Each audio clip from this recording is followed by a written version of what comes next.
Welcome to episode number 31, and in this week's brilliant business interview, you'll discover the following 3 entrepreneurial insights. Number 1, the power of focusing on one social media platform when building your presence, but the risks that come along with putting all of your eggs in one basket. Number 2, the consequences of being an extremely driven entrepreneur and why taking some time out to reflect, refocus and relaunch is essential. And number 3, why you've got to be obsessed to build a great brand and business. So stay tuned for all of that and so much more on this week's episode of The Truth About Business. I'm Benjamin Brain, and by day I'm a director of a multi-award winning family-run business. And by night, I interview successful business owners to share their journeys, experiences and truths to serve as inspiration, motivation and first-hand education for like-minded entrepreneurs and wantrepreneurs to fast-track our own business success. This is the truth about business, told by those who have been there, done that and have the scars to prove it. From the good times to the bad, the marketing strategies and sales tactics to the productivity hacks and success habits. I'm here to give you the de-sugar-coated version of what it's really like and what really works. If you're thinking of starting a business or are already in business, I created this for you. So let's get started. In today's episode, I talk business with Wade Smith. After not really knowing in which direction he wanted to take his life, Wade found himself on a marketing apprenticeship where he earned just enough money to get by.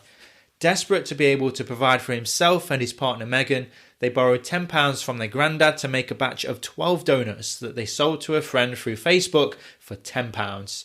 And the rest, as they say, is history. Today, Doughnotts has become a confectionery sensation that has swept through the Midlands with 4 stunning locations and a social media presence of over 100,000 followers. Wade and Megan have turned that borrowed £10 note into a £1.6 million business empire, and this is the story of how it all began.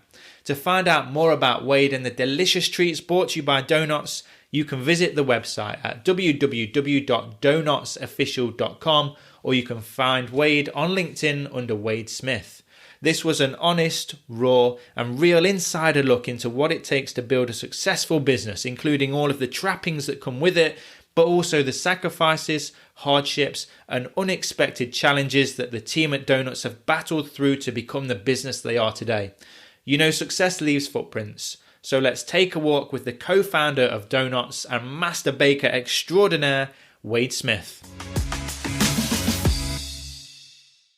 Okay, so Wade from Doughnotts, thank you for joining us on the Truth About Business podcast today. That's all right. Thanks for having me. I've been looking forward to this one because, being a Nottingham native, I've seen you grow from the early days. So I've been excited to talk to you about the journey. So can you kickstart us with where it all began? What was your first job? My first job, I worked in Toys R Us. I think I only worked in there for about 6 hours. I had a bit of a conflict with the lad who worked in there. I just couldn't get the till. And he like slapped me on the side of my head. And I was like, what are you doing? So anyway, I walked out and then that was it. And then I was trying to do that whilst I was at college, always looking for a job. Everyone was always looking for a job when we were 17. And then I got a job in a residential home and I worked in there for 2 and a bit years. And if I could literally, someone hit me over the head and just black that time out of my life, I would. It was the dullest time. Like, I was working full time and it was like, I was getting like £800 a month. Didn't want to go to work and stuff like that. You had to deal with a lot of stuff. You had to deal with, I think the thing is in that kind of industry that you forget that you're dealing with people. And I know it's really bad, but it's more than a job and it calls for people that care more. And I did. I really did because I've got a mum who's disabled and stuff like that. But the problem I had with it was that other people didn't want the same as that. Do you know what I mean? And then I left and then I got an apprenticeship in carpentry from my uncle. And I left because he said to me, I can pay you full-time wages for like 19-year-old. So I was like, oh, buzzing. I was like, these guys do 50 hours a week. Like, I'm coming out like 1,500 quid a month, £2,000 a month. So I said to him, I said, oh, thanks for the opportunity and that. I really can't wait to get involved. They got me a placement at college and everything like that. And then what he said is, I said, look, I need transport, I need to get there, so I'm going to go get a car on finance. Is this all right that you're going to pay me minimum wage and stuff? Yep, everything's fine. When I got a car on finance, because I worked like half an hour away from where I lived. I couldn't get public transport because I had tools and stuff like that as well. And yeah, he ended up saying to me, I was there for about 2 weeks, and they got me to the office, and he says, we've got a problem. I says, what? He says, we don't actually get funding for your apprenticeship because you're over the age of 18, and we're not prepared to pay you minimum wage for an 18-year-old to do something, to do this job, because you can't really make us any money. You're cleaning up the unit, and and we haven't got time to teach you and stuff. We expect a college to do that. So I literally had this thing for like 1,500 quid, 1,600 quid a month, and then it just dropped right down to I think it was like £120 a week. The car was like £360 a month, but I stuck at it. I stuck at it for over a year, and then it was on like the 6-week period, the break, and it was like 2 weeks to start in college again. And I said, I'm really looking forward to going back to college and seeing the lads, because my college was in Newark, so you got someone who's on between like 120 and 140 quid a week. To get there and back in fuel was 25 quid. So it was a big hit. It was, there was colleges in Nottingham where I could have gone to, do you know what I mean? And they put me on a cabinet making course. Well, we was making windows and doors. So I was making little cabinets, which I didn't really get. And then I'm doing it on a massive scale. And their idea was, if you can do it on a small scale, you can do it on a big scale. Well, it's a load of crap, because use different tools and stuff like that. And anyway, I was going back to start my second year. And I said to him, I'm looking forward to seeing the lads and, starting the new projects and stuff. And he turned around and he just says, well, that's the thing, I'm not sending you back. I might need you notice. Because if people don't understand, if people don't know, you don't get no employee rights for the first 2 years. So when you think you're on a trial for 3 months, you're actually on trial for 2 years. You ain't got a leg to stand on. If the employee can't see that it's working, they can let you go. And I went to a union and everything like that, and they basically told me all this. So then I was in a real crap position. I was like, what do I do? And that was a family member as well? My granddad's brother. It's very hard to stay motivated on 125 to 140 quid a week. Try and live a life as an 18-year-old. Feed yourself. Do all these things. I mean, I lived with my sister at the time, in my mum's house whilst my mum was in hospital, and I didn't really need for anything, but it's not a lot of money. Do you know what I mean? My car was my car was 350 quid a month from Finger, so basically what I had. It's almost half gone already. Oh well, it was probably only had about £150 a month left. So my missus Meg's got a job and everything like that, so we ended up just working anyway. I went to a careers thing at Bilborough College, and I just said, can I speak to someone like one of the careers advisors?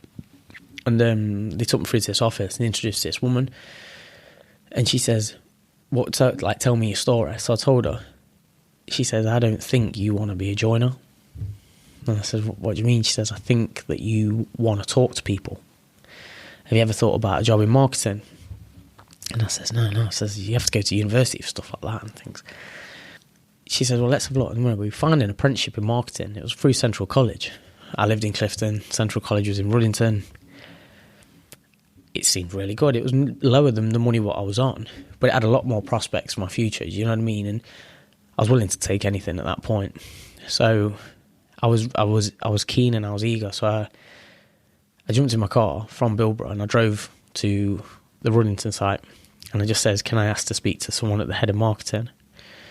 And it was a guy called Chris, and he came down and he says, you right, can I help you? And I says, look, I'll be completely open with you. I've seen the job ad for the apprentice in marketing, and I told him my story. And he said, just bear with me 1 minute, let me just go get my other manager. So he came down with a couple of managers, and they basically just sat me on a table. And they said, well, let's have the interview now then. So I sat talking to him and everything. I said, look, I'm a bit older than what an apprentice would be. You'd expect someone who's 16 and stuff. Says, I'm willing to kind of start my process in life doing this, and I think I can do it. And it was I gave a great interview. It was so good. Ended up talking to him and that, and then we said our goodbyes and everything. And then I got a phone call the next day, and it says, do you like to come in and speak to the other manager? Like, Chris was like one of the sub-managers, but there was a woman called Gurjit, and she was the head of marketing. She was like top dog. And I was like, yeah. So I went back in for another interview. Basically just said the same thing again. Said something like, not really got any experience in it and stuff like that, but I love talking to people, and I've used to be part of this college. You know, when I was at Central College, I was on the performance program, so I went to play rugby in South Africa for a little bit, and just for a couple of weeks and stuff, but it was more of a trip, basically. Always came to college, they had a lot of the tutors already knew me, so it was very easy to get a reference for them, because they just asked them what was Wade like.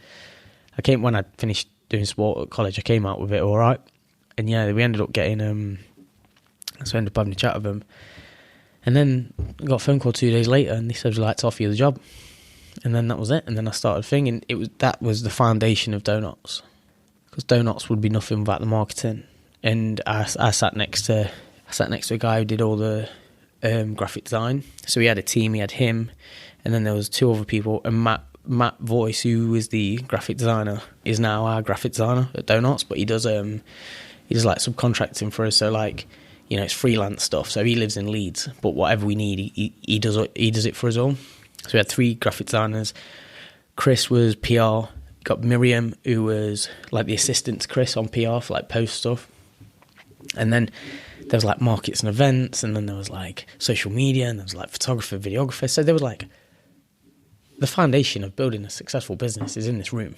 I was quite surprised that none of them had a business, because it was the formula to make something. And yeah, that was really it. So I just worked with them for a bit. And yeah, it was really... It was such a good working environment. Like they really, you know, they wanted, the way that college works is the government will pay the college £5,600 for a student to go onto a course. But then I always question, like, how does the government make money? You pay tax for the rest of your life. So they, you know, theoretically student loan you into a course, you pass, you get a job in that, you pay tax, blah, blah, blah, and then that's how the government makes money off people. So they're speculating on you to accumulate from your taxes for the rest of your life. So it's a fair investment on their part. So that the first apprenticeship with the carpentry obviously didn't work out so well. But then the one with the marketing, that was one that you look back upon fondly now. Yeah. Everything, you know, they were very, very open about it and stuff. And it got to a point at Central College, and I said to him, I was like, look, I'm really, really struggling. Like, I have no money. Like, I'm on less money. And I didn't want to be a pain in the arse. Do you know what I mean? I come from a family where we kind of work for our money. My granddad's very successful. My real dad's very successful. My stepdad's very successful. And although, you know, I was on the path, it just still didn't look clear enough for me. Do you know what I mean? I was like, but then I had mates my age who were like going out there and earning 200-300 quid a week, and they were the boys. Do you know what I mean? Like, but yeah, and then I got to a point and I says, look. And then we ended up, you know, obviously the story of Doughnotts, that's where it all ties into, because me and Megs didn't have any money. We were so broke. And we borrowed a tenner off their grandparents and brought some ingredients, and I sold them. Well, then we sold them, sorry. The donuts? The donuts. Where did the idea come from to make donuts in the first place? I was watching a programme. I think I was watching, you know, like, is his name Guy? And he's got like, he does like all the, I think it's like diners, drives and something else. And he's like this food guy, he goes around America. He went to a donut shop, and I was like, oh, there should be like a donut shop here. And me and Meg's like, yeah. Anyway, we started like talking about it, and then we just gave it a go. And then I sold them to someone, and then I put it on Facebook, and then we were doing that for a little bit. And then my manager, the marketing, turned around and she says, like, we need, like, basically, she was lovely. She was like, we need to have a chat. And I was like, yeah, fine. So we went downstairs and had a chat. He says, like, how's it going with the donuts? And I said, well, it's going all right. It's like, make like £100 a week. Like, it's amazing. So you were selling the donuts to begin with while she was on the marketing apprenticeship? Yeah. Okay. And they said, like, they said, we've got to have a chat, because you're not allowed to own a business in your contract and do this. And I was like, well, I've got no money. Like, I'm surviving now. I'm becoming self-sufficient. And, you know, you guys said that I can't have any more money. So, you know, what can we do? And they were like, all right, we'll let you continue to keep doing it, and that's fine, everything like that. Why would they not want you to start a business using the skills that they're teaching you? What was the reasoning behind that? The marketing department, as well as the marketing department was so focused on getting people, because if you don't pass your qualification, that college don't get £5,600 for you. Okay, so they're going to see that as a distraction to the work to get you through the qualification. Yeah. And I was the poster boy for the apprenticeship scheme. Do you know what I mean? I'm part of the college and everything like that, and I've got to pass. You know, I can't lose focus on not passing. And we end up continuing to doing it. And I remember we did a food festival, and we did a food festival, and we made something like $3,500 in a weekend. And now Megan was working at Next. She was probably still on £100 a week, same as me. And yeah, we kind of really didn't do anything. It was weird. My life's so mad and interesting now and wild, you know. I travel all over, me and Megs travel all over the world, and we kind of live a really, really good, privileged life. And it's very hard to think about that. But I think I can't think about it because nothing really happened, if that makes sense. There was no big event in my life back then, do you know what I mean? And we did this food market, and we made like £3,500. Yeah, now for a food market, to have a stand on a food market, I presume you've got to pay for that. Yeah. So we were doing like the home deliveries and stuff on weekends and stuff like that of these donuts, delivering them to people's houses, which I just want to add, it is a logistical nightmare. The first week we'd be like dropping some off in like Ilkeston, but then we'd have to like come back to West Bridgeford to drop some off, and then we'd be like in Clifton, then East Leek. And before you know it, you're just driving all day. Do you know what I mean? Then you get the person's order wrong and everything like that. What was the first donut? What was the original donut? I think it was just, mate, they had everything on. They had like Rice Krispies on, cornflakes, they had chocolate on them. They had all this random stuff like that we just find them on our cupboards, like cereal and stuff like that. My mate brought them, and he brought 12 for like £20. And I remember giving them him in Tupperware tubs because I didn't have any packaging. And I was like, oh my God. No, it was 12 for £10. He lived in Cotgrave, so I had to drop them off. So I was probably just there's your £10 gone on petrol. Made no money, but it's because you've got it in your hand, and you were like, someone's just brought something that me and Megs have just made. Like, what the hell? Yeah, how's that feel when somebody actually gives you money for something that you built from scratch? It's crazy. It's crazy. It's the weirdest feeling, and you think, if he buys it, then someone else will buy it. And that's it. It stemmed from there. And then, like I said, we got offered a pitch at the food festival. I had a lot of good contacts through Central College, just because what I would have to do is if we ordered like a banner or a pull-up banner, I'd have to go pick it up in the works car. So I kind of got to know people like Chris, who used to work for a graphics company who did all of our banners and stuff. Chris has kind of took us wherever he goes. And now they do every bit of signage that we've got in all the stores, offices, bakery, they do everything. Got a great relationship with them. It's Johnny Wrights who we use. Look after us on good deals as well and everything like that. And Chris, he's just a fine guy. You know, he's a face. You can sit down and have a chat with him, tell him what you want, and he gets it. And yeah, we kind of got the pitch at the food festival at a bit of a discounted rate, and we got it on like a thing of like, let's make some money and then can we pay it.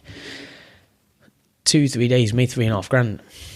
And we were just like, and Meg quit her job straight away. Really? And Meg went full-time with it. Yeah, she went full-time with it before me. And so that was the real moment when you two thought, wow, this is it now. We need to do this, 100%. Yeah. And then we was picking up some traction, and then the Nottingham Post jumped on it, a couple selling donuts from the house, blah, blah, and all this. And regarding the Nottingham Post and media like that, if any of them ever listen to this, they need to seriously reconsider how they talk about businesses, because it's all controversial and it's all to get the person to read. And I think they can affect business in a negative way by putting a title a certain way. They're only thinking about themselves because no one's buying newspapers anymore. And I think that they're not really... unless you're a new place that's opening up in town and they'll come in and go, we've tried the menu and it's amazing. Unless you do that, they're not really bothered about it. I mean, they are bothered about it, but they just want to... I remember we had to have a price increase, and they turned around and they put a post up, and they were like, there was like Doughnotts set to hike up their prices. Put our price up by 25p, because it got to a point where we couldn't afford to do it off our suppliers. Yeah, so being in the media then has its gifts and its curses at the same time. 100%. So yeah, we did the food festival, then we started doing some more. So going back to that food festival, what were your expectations of sales before you got there? And how did you know how many donuts? Because that must be the thing for you guys, because you never know how many people are going to buy donuts the next week. Yeah. So particularly for that early stage where you hadn't got the years of experience that you've got now, how did you know how many donuts to take to the stall in the first place? I couldn't tell you how many we made. 500 a day. And, you know, it was like... But again, you're not bothered about waste. You're not bothered that you've opened a box of bags, like the brown craft bags, and all these bags everywhere, and they're all trampled into the floor, and... You know, you've got napkins everywhere and you're doing all this stuff. You're not bothered about it because it's just this whole thing of like, people are buying what we're selling. We'll deal with all that stuff later. Do you know what I mean? We'll make it look pretty later on. And I remember we got all that and we had 50 quid in our bank before we brought all the ingredients to make the donuts and everything like that for the event. Yeah, it was just kind of like, that was it. And then we ended up getting a full-time market pitch in the city centre in Nottingham. On Clinton Street, and it's where a lot of places start actually in Nottingham. And we ended up, it was so tough. Like I remember we used to get up in the morning, go to the bakery, get the donuts, get everything, drop them off at Clinton Street. I used to go back to the bakery, start making donuts for the next day, come back, package them up, and I'd go pick my eggs up, and we'd try and do it on such a time frame where it's like we used to just literally like gun it just to get everything right so I could go pick my eggs up. You were hustling. You were both properly hustling. Mate, like literally. And then on top of that, you're doing all your Facebook ads, you're doing all your... We didn't have Instagram until 2 years ago. And now Instagram's a thing. How many followers are you up to on Instagram? 70,000. 70,000? Wow. We've got 70,000 on Instagram. I think we've got 25,000 on... We had 65,000 followers on Facebook. But we shut that Facebook page down because it was called the Nottingham Donut Co. And then we created Doughnotts. We wanted to merge them together, and basically Facebook said they're the exact same thing, but because the names are so different, we can't merge them. So you'll have to delete one, and it was the hardest thing. You had to start from scratch after having 65,000 followers. We tried. I remember when we swapped over that Facebook page. We tried to swap over. We said to people, look, we've made a new Facebook page. We had like 2,000 followers within the first half an hour, and we was like, oh, this is wicked. Like, this is absolutely fine. Like, we're going to be all right. You know what I mean? And then it was like, right, let's push it again and again. And all right. And then we thought, actually, people aren't using Facebook as much as what we think. Because if all 65,000 people use Facebook, and you know, like there's like cross marketing as well. So like you're on Twitter, posting on Twitter, you're on Facebook, posting on Facebook, and on Instagram. You've got to have the same photo. You've got different audiences. Drama. So it was like, right, let's just focus on Instagram. And then we got offered the shop in the city centre. So were you still doing the apprenticeship at this time? Or had you finished by the time you was on Clinton Street? I remember talking to my manager in the marketing department. I said, I've got to go full time with this. And she was like, but you've only got 4 months left. And I said, I know, but it's becoming something. And I can see it being something. You know, I'm not getting too ambitious with it though, but like, even if I made £100 a week, I'm working for myself and I'm on the same money as what I'm on with you guys. And yeah, that was it. And I was going to be the face of Central College for apprenticeships, but I didn't complete my apprenticeship, so I can't be how good would it be if they had an apprentice that started a business that then becomes a millionaire through doing an apprenticeship at Central College? Great marketing for them, yeah, most definitely. But because I didn't finish, yeah, they've asked me to do some other little bits and bobs. And then I do a lot of talks from a lot of the other tutors, not the marketing department tutors, will get me in to do chats with people about, and students, stuff about business and stuff. So to begin with, you were baking the donuts at home. Mm. When you first went to that food and market store, you were baking them at home. Yeah. When did you move to the bakery? How did that come about? And how did you know that was the right thing to do?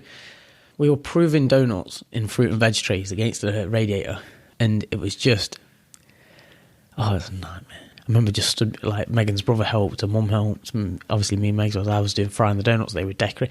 It's really weird, actually, because I used to be crap at decorating, now I'm like the best decorator in the world. Just through practicing and stuff like that. And then we ended up getting a bakery, and it was this place called the Marcus Garvey Day, the Marcus Garvey Day Centre. Like, it's a weird place, like Heartless Crew played there on Friday night. Like, it's weird. And it's a bakery as well? Well, no, it's like this big old building, and they used to build bikes or something in there, Rally did. But then on the back, there's loads of these tiny industrial units, like 200 square feet, and they're tiny. And they're probably double the size of this room. And it's 200 quid a month. you can pay cash. It's rolling, so you literally like no tied in. Every month you can just say, like, as long as you keep paying the bills, that's it. They gave you a little bit of storage in the unit underneath the main building and stuff like that.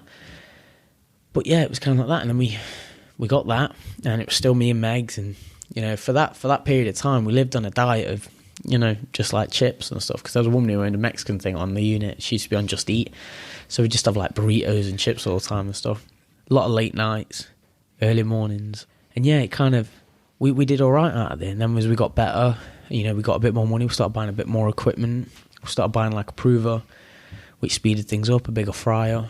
What's a prover, for those that don't know? So a prover is including me. A prover is just a big box that has humidity and steaming and warmth, and basically it causes your yeast to eat the sugar within the dough, and then the yeast release gas, and then that's what makes your donuts rise and stuff.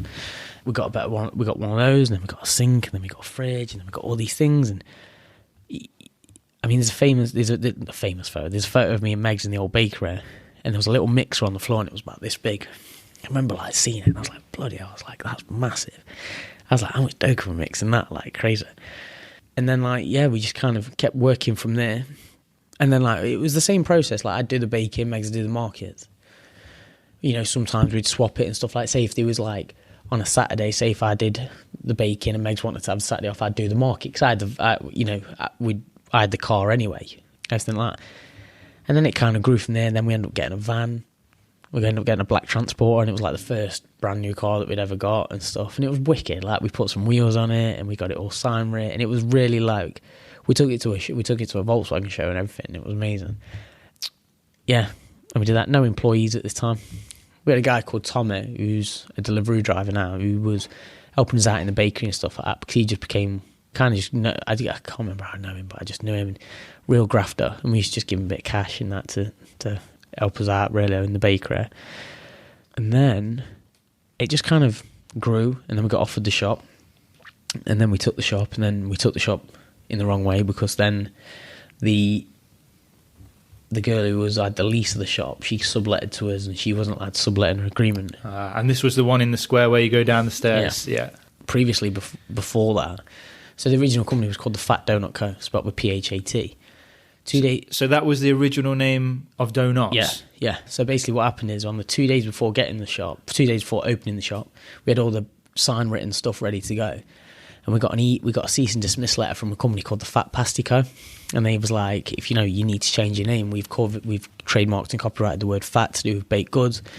Megan was absolutely destroyed. She was sobbing and everything like that. We was on the phone to like the accountant, because we had an accountant at this point. We was on the phone to like the accountant, Ole. We went and met him straight away and sorted everything. And his response was like, you know, just change your name. And we was like, yeah, but we've worked hard on building a brand. And he was like, yeah, but then now's the time to do it. So we had to think quick. And you can't trademark a thing or a place, or copyright a thing or a place. So it then became the Nottingham Donut Co. But you could open a Nottingham Donut Co. right next door, and people would never, I couldn't do it about it. That's it. And we, you know, if we had billions, we could probably do something about it then. But so then we did that, and we did it for a bit. And I think me and Megs was away. And we had the store. I remember opening the store one day. We had 6 different types. No, I think we had 5 or 6 different types of donuts. Everything sold out.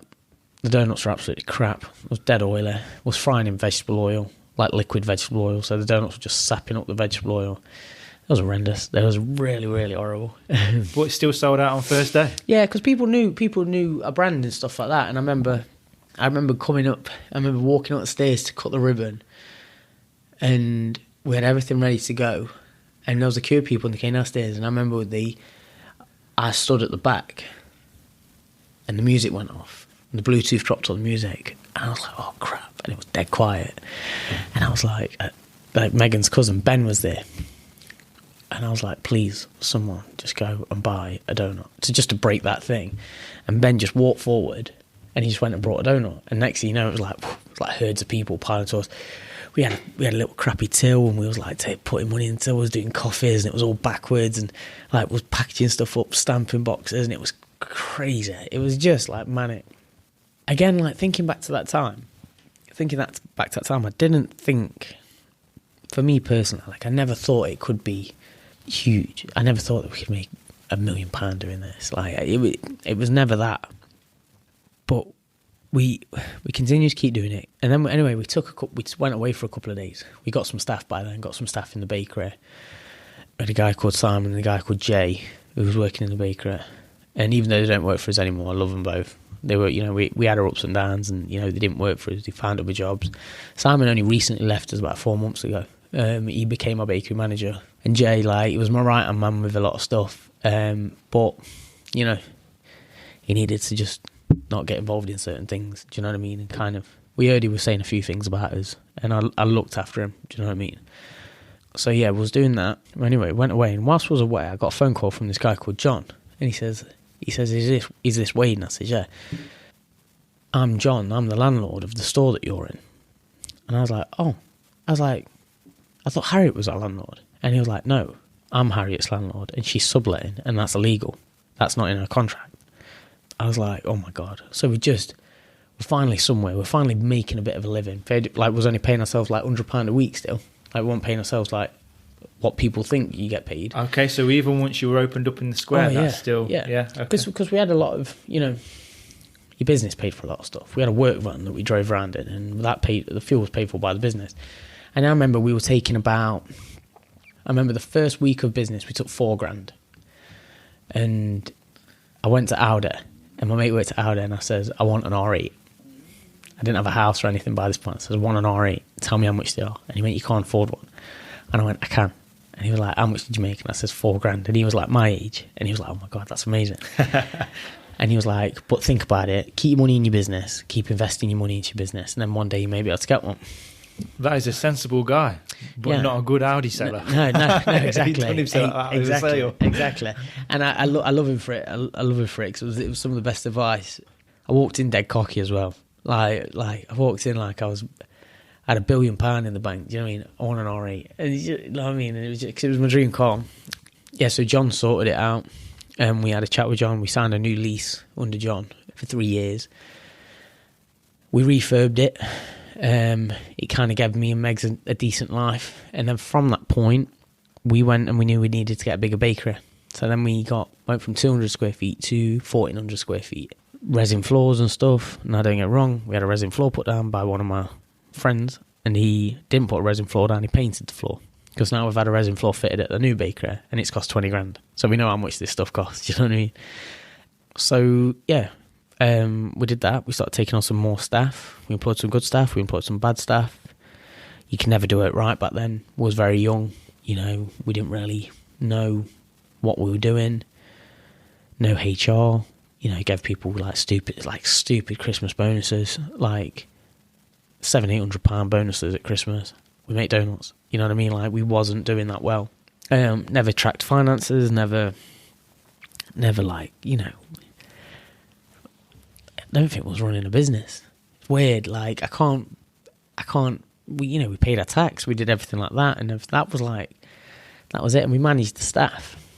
Well, Megan. So basically, there's two pots of donuts. There's bakery and manufacturing, and then there's retail and staff and stuff like that. So Megs and Hannah handle retail and handle the staff. Meg sorts out people. So Hannah's our area manager, and Megan's my missus, she's the co-director. But I run manufacturing, so I do make sure the donuts are going out fine. If anything's bad, then I get it in the neck and stuff like that. So it's my job to train up the bakers to make sure they know what they're doing and stuff. But yeah, so then we was riding this wave on the success of Nottingham, and then within the next year we opened Derby, and that was a success. When did you go from the Nottingham Donut Co. to Doughnotts? Oh. How did that come about? So what it was is, I think we went to New York on a business trip just to try donuts and stuff like that. And actually, going to New York, I dropped a piece of dough on the floor in the bakery, and it must have been as big as a ping pong ball. And I was on my own in the bakery, in the old bakery, and I bent down to pick it up, and I herniated 4 discs in my back, and I couldn't move, and I was locked in time. So I just threw myself on a couple of bags of flour, could not move. The pain was the worst thing. 2 weeks before going to New York. So anyway, I got that. My granddad came, picked me up, took me to the hospital, herniated discs in my back and everything like that. And it was just, my back was just completely gone. At the height, at this point was the height of my business career. And he just like life just threw a curveball at me. Do you know what I mean? There was no way around it. Went to New York on crutches. I was like morphined up to my head. I got kind of like addicted to morphine. Like I remember I couldn't. It was weird. Like I felt like a junkie. It was. I was having way more than I should have because the pain was excruciating. You know, I couldn't sit down for longer than 10 minutes. And now I'm going to sit on a flight to New York for 9 hours. Someone's got to knock me out. And yeah, so we went there. We tried loads of donuts and stuff and everything like that. And it was amazing. It was like the most amazing time. I asked Megan to be my fiance, which she said yes to, and it was amazing. And I remember I had the crutches and I was trying to get down on one knee, and she thought I was like I couldn't think, and she tried to help me stand up, and I was like, no, I was just like, and that was that. And yeah, so we ended up getting a new bakery. We got like more fryers and we got like more equipment, and we started investing money back into the business, and then we brought like a big piece of equipment and all this, and then we was losing, and then I was dealing with staff problems and stuff like that. And I remember like once I made these mini Easter egg, not Easter eggs, what they called, Kinder Egg donuts. They were beautiful. They were amazing. And I left them on this table. And the guy who did the logistics, because we only had 2 stores at this point. I'll touch on to coming on to opening Derby in a sec, but I remember, and I rang my manager in my Nottingham store at like lunchtime on Sunday, and I said, how are the donuts going? The Kinder Egg ones.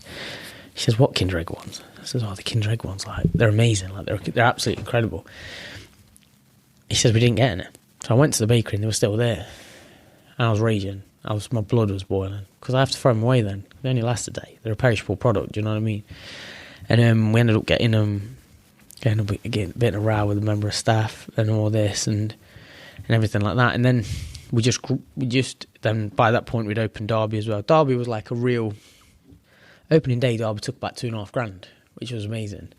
And we thought, this is wicked. The street was rammed, but the street was rammed because we were opening up. And then slowly, over time, it just dropped and dropped and dropped and dropped and dropped to the point now where it's closing next month. And that's just the decline of footfall in the store, on the street. Yeah, the Westfield has just destroyed business in Derby. You speak to any independent business owner outside the city, outside the Westfield centre. Everyone says the same. That's why there's so many shops up for rent. And it's to the point now where it's not a nice place to walk around and do some shopping, especially when you can jump in the car, go 20 minutes to Nottingham and business is booming here. Do you know what I mean? And we noticed a little bit of dip in sales in Nottingham as well when Derby opened up. But like I said before, previously starting the podcast, that Derby was a franchise anyway, on that idea that it could always just go. Do you know what I mean? And just kind of take a step back. And if it went, it wouldn't affect anything else. And that's where we met Hannah. So Hannah became to work in the Nottingham store, to work in the Derby store. Now Hannah's our area manager, highest paid member of staff we employ. She oversees 50 staff, 4 stores. Wow, so you're at 50 staff now? Yeah. So I think it's up to 50 staff. There's a lot of retail. Yeah, once you start getting past that, it's hard to put a number, isn't it? It sounds ridiculous, but we do have people in our company who I don't personally know because I just run the bakery. If I go to my Lincoln store, my Leicester store and stuff like that person's not guaranteed to be on shift and all this stuff. Do you know what I mean? And to get everyone together for a big meeting, financially, for me to go, hi, I'm Wade, I'm one of the owners, it's just not viable. Do you know what I mean? We have managers for that. Do you know what I'm saying? And but we are making a conscious effort to get around to all the stores and stuff like that. When did you take your first employee on, and how did you know it was the right time? Obviously, you've learned a lot of lessons now with 50 people or so working for the business. And how did it feel when you'd gone from just you and Megan to now there's somebody else in the business as well? So the first person I employed was my sister. The first person we fired was my sister. Oh, no. Yeah.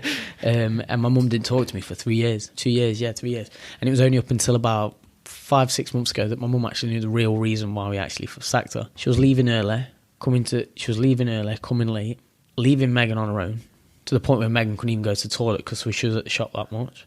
And we had to sit down and have a chat with her. And she told my mum that it was completely us, that we just sacked her out of the blue. And then I sat down with my mum and I said, you do understand that she did this, this, this, and this, and this. And she was like, because like obviously the first opening day, it was fine because we sold out. So she went home at like 3. That's fine, isn't it? But it was like working Saturdays and Sundays and stuff.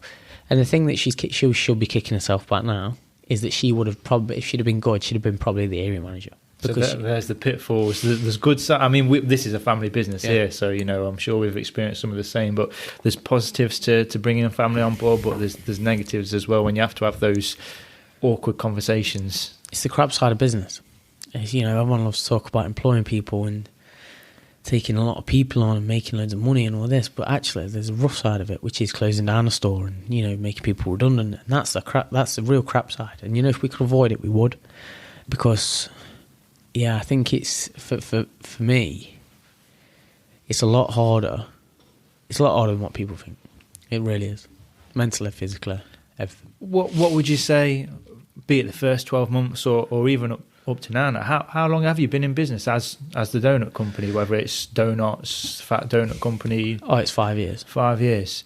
What's been your biggest challenge for you personally over that 5 years? For me personally, realising that this is our business and we care more than anyone, bar a select few people in our business. It's not easy to replicate as what you think. So from an employee side of things, you're very rarely going to find people who have the same passion and hunger and perfection as you do as the owner of the business. Don't get me wrong, you get them, and we've got them. I'm really happy with the people who we employ now. They're all amazing. They're all dedicated.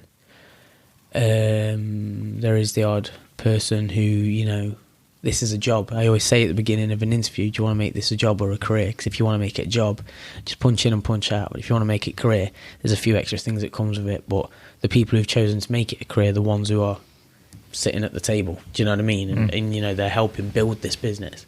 But you're happy for either. So whether you want to come in and be in your position but be good at it for the time you're here, or whether you want to come up and climb up the ladder, you're happy with either of those. Yeah. And if you want to evolve that position as well, you might turn around and go, actually, I don't want to. This isn't my career. But then what'll happen is, if I know this isn't someone's career, then I'll probably move them on the department side of, rather than going on, like, if I've got a baker who don't want to make this his career, I'm not going to put a lot of effort and time into him. I kind of,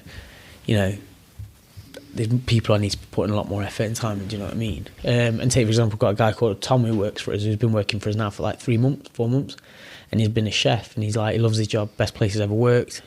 I'm really close with him. Like, we did a mental health day at work the other day, and I sat in on the conversation he had with the manager, and I really do feel like it's brought me and him closer together.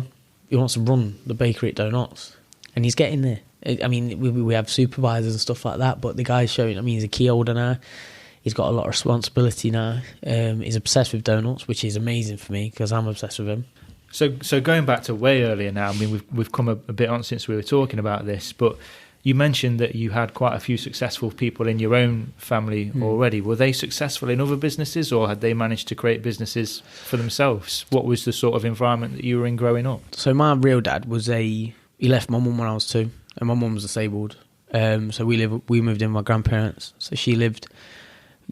She was in hospital for one period for 2 years, so I lived with my nana and granddad. My granddad he's a grafter. He's worked every day since he was 14. He loves work. He's obsessed by it. He's good at his job. He's on great money. My granddad could earn something £25 an hour, but if there's no work going and he needs to take £12 an hour doing the exact same job for a different firm, he'll do it. He don't moan about it. It's just there in front of him, and he's not too proud to go, no, because he knows he's got bills to pay and stuff like that, do you know what I mean? He's my kind of real biggest inspiration. Just the whole idea of, I don't know, it's going to sound really cheesy, but I kind of inspire myself, if that makes sense. I think I was constantly looking for people who I could be like, like guys like Gary Vaynerchuk and stuff. And I used to like watch the stuff and things like that, but these guys are multi-billionaires. Like, I can't be inspired by someone like that. Like, I need to be inspired by someone who's like raw, who's done it, who's a success story. And I can't think of anyone else but me. And it may sound big-headed and stuff, but I know what I need to do to be where I want to be. Do you know what I mean? But yeah, like I said, my granddad, and then my stepdad had his own business. He was a plumber. My granddad's like my granddad's a lagger, and he's got 12 brothers, and they all look the same. Wow, 1 in 12. Yeah, like they all look the same, and they all do the same job, and they're like, they call them the Smiths because they're just like the elite at what they do. Like they're the guys you call when you need a job doing. And yeah, like he told me once in 1980 he was on like $2,500 a week for doing that job, which is like back in 1980. That's some big money, mega money, mate. Mega. They was wearing suits and smoking cigars at the pub. You know, and, like it's crazy. He says like we had that much money we couldn't spend it. He says, but I had like a wife and kids who like nice things. You know, my mum had a horse, my uncles had motorbikes and stuff. And he still works this day. He's 72 now. So did you always have aspirations of growing up to become a business owner? You know, when you were doing that carpentry apprenticeship, or even when you went into the marketing, were you focused on I want to own my own business, or you just want to graft and see where it takes you? I don't know. I don't think I ever was. I think like I get this asked all the time, like was you an like entrepreneur when you were younger and stuff. The truth is behind it is that in my family, you're a child until you have a child. That's it. No one listens to you until you're grown up. You don't have an opinion, anything like that. Throughout school, I was kind of bullied and stuff like that, and no one really listened to me, and I kind of had a crap time at school due to that. And I've only ever, I think I've only ever wanted to be someone. Want to be someone who matters. Want to be someone who, when you walk in somewhere, someone goes, "That's that guy who owns this." And because by becoming that, you become successful. But the only way to become that is by being an entrepreneur and stuff like that. Do you know what I mean? And that's all I've ever wanted to be, just someone. And I feel like that's what I am now. Do you know what I mean? If that makes sense. There's never been. Again, it's not about money. It's not about. There was never this thing of. I mean, the only time I ever thought about money was when I went in to buy an R8 when we'd made $4,000 in the first week. Are you glad you didn't buy that now? Yeah, because I did buy one last year and it burnt me. Like I got stung on it. Like I lost loads of money on it. But yeah, I just wanted to be someone. And now I'm the guy, man. Now I'm the guy. I've got a lot of friends. That's one thing I'm pretty proud of. That I kind of specialise in. It's really weird because I kind of specialise in making new friends and kind of specialise in bringing friends into my circle. So a lot of the lads who I hang around with would have never even known each other, bar me. So like one of my best friends, Andrea, he used to buy donuts off me at BMW. And I said, "Oh, you should come to the gym sometime." And he was like, "Yeah, all right then." He came to the gym, introduced him to my mates, then we went out for some food and a beer, and now he's just incorporated into my circle. And he never really had any friends, so he's so loyal. He's such a diamond. But yeah, I like that. And how about the support from family and friends? When you were first telling people that I'm going into business on my own to sell donuts, what was the feedback from the people around you? Did they give you the support? Did they tell you to maybe think of other options, or how was it? Family was pretty much like, stick at your apprenticeship. Stepdad was really like, "What? You're making cakes?" Like, "No, I'm making donuts." Kind of belittled me and stuff like that. And my family only said that because my immediate family only said that because they were worried. Because it's risky, it. Do you know what I mean? Friends, some of them took the piss. Like I remember I remember someone saying like, "Oh, what's he doing? Making donuts?" And they were just like taking the mick at me when I was in the barbers. And now, look. So what was the vision back then? I know you've said it wasn't about the money, and you really enjoy that feeling of creating something and somebody actually buying it. Where did you see yourself taking it when you were making those first donuts? Just to make a little bit of money. Just to make, 10 or 20 quid there. That was it. Honestly, that was it. There was nothing, there was no aspiration of making it a national thing. And if the Wade of 5 years ago could see the Wade that's sitting here now and all the success that's behind you, and somebody could have showed that Wade, look, if you stick at this for 5 years, this is what's going to happen, what do you think he'd have said? I think he'd have been inspired by it, and I think he'd have asked the question of like, what do I need to get there sooner? But yeah, I think he'd be pretty happy with it. Because back then, days were just days, and nights were just nights. Like there was no 9 to 5, there was no Monday to Friday. You never really you never really looked at a day as in, oh, it's tomorrow, it's Monday. It was just another day. Whereas I think now it's weird. Like I've had to adopt, and I think like year 3 into the business, me and Megan broke up. We're back together now. Like we're amazing. We just went through. My mum was very well. Mum was dying. She's not dead, but my mum's She had pneumonia. She died like 3 times when she was in hospital. I just lost my head. I was all over the place. I was angry at work. I just hated everything. I didn't know what I was, and I didn't know what I wanted to be, and I was just needed to focus on my mum. And me and Megs ended up breaking up. And it was the best thing that ever happened to us, really. But then I had this really lazy attitude towards business. As a result of this episode with your mum? Yeah, just kind of like, so I was like, I'll get up whenever I want. I had 3 shops by this point.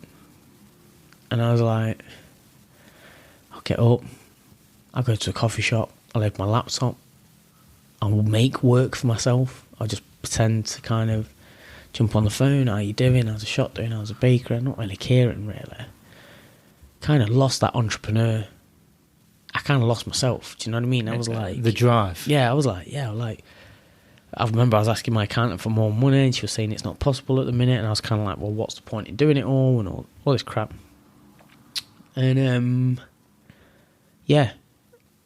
And I think when my mum got better, when we and Megs got back together, I think I really had to adopt some of the person from me from 3 years ago. Was there a single sort of event that made you suddenly snap out of it and realise that I need to change my ways back to the old Wade, or was it just gradually over time? My product just started dropping. And it was just... And then that affects me. I suppose that's a self-perpetuating cycle there, isn't it? If you lose focus, the business loses focus, you lose even more focus, and it's just a downward spiral. And you hear a lot of businesses go under for that. And I just kind of had to adopt some of the old me. But like what I was saying before the podcast, I feel like I've took too much of the old me on. And that's why I'm in this point now, where I'm like, right, now I need to... I've had it where it's not been enough. I've had it where it's been too much. Now I need to kind of find some middle ground where... Because that's the thing as a director, you need to have a start time and a finish time. Just like how you have a meeting, you should have a start time and finish time. But I've never done that. Yeah, we're definitely going to get into that in a minute, but I've got a couple more questions before we get there. So, again, 5 years in business, if you could pick one moment that you would say has been your proudest moment so far, or your biggest success, we know obviously the business trip to New York and you proposed to Meg, and that's going to be up there, but business-wise, what would you pick? The proudest moment was opening the Lincoln store and it being a success. Because I did that market every Friday. I'd leave at 4 in the morning, get home at 4 in the afternoon, sell the market pitch, sell the donuts, work there all day, come back. I did that every Friday for months. And then one was refurbing the Lincoln store. I did a lot of the manual stuff. I was there for like 2-3 weeks, every day, driving backwards and forwards. And I remember walking down where the Lincoln store is, there's a car park, and I remember coming out the car park, and the street where it is this building. That's where the Cozy Club is. And I was walking down, and I thought, I can't see anyone there. I can't see anyone in the queue. I'm like, please don't be another Derby. And as I walked closer around, there was just 200 people queued up, and they were all like that, and I was walking by them. And people obviously knew I was from the market and that. They'd seen me at the market. And I just walked by, and I was like, are you right? You know what I mean? I was like, oh, that's it. That's why you do it. Donuts noise. And I was like shaking hands with a few of the lads and stuff, because I became good friends with, like, not good friends, but, you know, I'm Sam with everyone. Do you know what I mean? If you need to be. And I went in, and I was there. And I remember that night, I delivered the donuts that night with my friend Andrea, just to make sure that everything got there just fine. I delivered the donuts, and I got there. And I walked in, and now that my job was done, my job was finished then. I didn't need to do anything else. I was all right. Do you know what I mean? Like, I was completely fine. Like, the look of the store, the you know, the neon signs, the grass walls, the black counter, the bulb, like the big lights and the bulbs hanging down, and the Christmas wreath and everything. It just looked amazing. It was like everything we'd always wanted it to be. And then I was there for a little bit. I was there for about 3 hours. And then I was like, I'm going to get going. I don't think I need to be here. I did some decorating in the window. Anyway, I walked away from it. I walked away and then went home, and I went for a coffee with my mate, and I got the money, the numbers back for the first day, and it was like $7,500. But I was pissed off because it wasn't 10. And I was like, you couldn't have got any more money out of that store. You couldn't. That was it. That was the max. But it was It was mad. I remember. And then I went back again the next day, and that was another big day. Just popped by because my friend Andrea was seeing a girl from Lincoln, and he went down to see her, and he says, "Oh, you know," he's one of my best friends. Like, he says, "Do you want to meet up for a coffee?" So I did, and it was dead busy then. Yeah, that was probably it. That was probably the proudest. And seeing me and Meg's, and you know, seeing the look on Meg's face when she came in, and and she actually turned around to me. She says, like, "You've been working so hard on this. I bought for us to go away." So we ended up going away. And then that was wicked. That was the best business moment. It sounds amazing, and I can see the emotion on your face come through when you're talking about that. So it sounds like a great memory. So there's a quote that I've read from another article that really resonated with me, and I thought was interesting, because I know you're not necessarily a reader yourself, but there's a book called The E-Myth, which is all about, you know, people start a business because they get really good at the craft, they start doing the craft, but then where people do get stuck is they just continuously do the crafts, so they don't actually get the chance to grow the business. And a quote here from you was, as you grow, you get out of the donut business and into the managing people business. And for me, that's quite a mature mindset for people that didn't have any business experience before. So how did you learn that? And when did you realize that you needed to become a people business rather than a donut business? And also, what would be the biggest lesson that you've learned so far about managing people from your 5 years experience? Regarding the people managing business, as long as everyone's all right, everyone's fine. There should be no issues. There should be no problems with your products failing or not. I think that, you know, when you have a lot of people like us, you should see me in the bakery. Because I'm the baker, so I'm the bakery manager as well. So when I'm running around the bakery, all you hear me doing is going, "Are you all right? Are you all right? Are you all right?" That's it. Oh, I can do for you. I'm putting the kettle on. Does anyone want one? Do you know what I mean? Tom, give me a shout when the donuts come out the prover. I want to have a look at them. Do you know what I mean? From the minute I'm in there to the minute I leave, it's wait. But they're all happy. I can't stress it enough that you're going to find horrendous people who get jobs in your business. You are. Who you won't like, who won't be good for you, who will be poison. You know, the negativity will just like ooze out into everyone else. You're going to get these. But what you will find, you'll sift through all these people and you'll find one that you'll go, they've got something about them. And you've just got to look after them. And, you know, buying 4 pizzas from, you know, Domino's on a Friday for the guys at work. It's what, 30 quid, 40 quid? No one's ever brought me lunch who works for me. Do you know what I mean? I think that the crap experiences I've had with managers, my uncle sacking me, has forced me into this thing where it's kind of like I can't be like that. Do you know what I mean?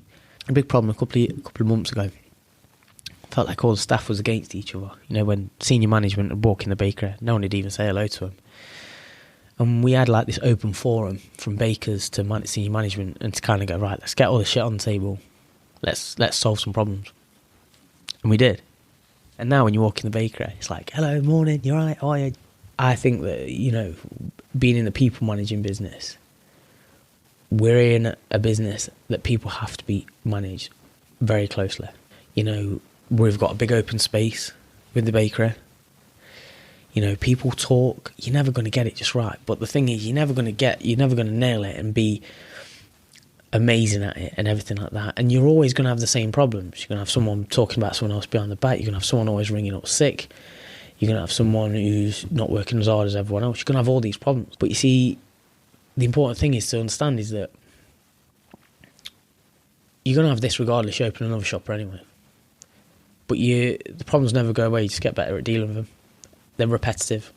You'll go through it constantly. Every member of staff, every time you do something, there's going to be an issue. It's going to be logistics. It's going to be that person can't do it, or, you know, that person's not happy, and all this and all these things. But what you got to do is, you've got to also remember that you started this business for you.